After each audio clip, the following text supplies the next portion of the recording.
Hi everyone, welcome to my channel Infinity Tech. So in this video we are going to discuss how we auto refresh our web pages. So it's very simple. For these steps we firstly just need to go to the Google Chrome. I need to open my Chrome and just give me a second. So here we simply type the auto refresh. So here's the easy auto refresh. We just need to click on this extension and here we need to add this in our Chrome.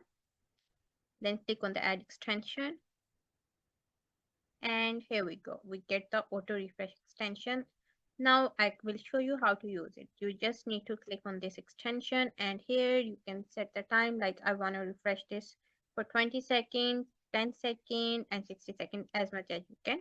Just click on the start button and here you go, timer is the start. After the 10 seconds this page is auto refresh as I show. Yeah, here you go. Now you can see this page is auto refreshed.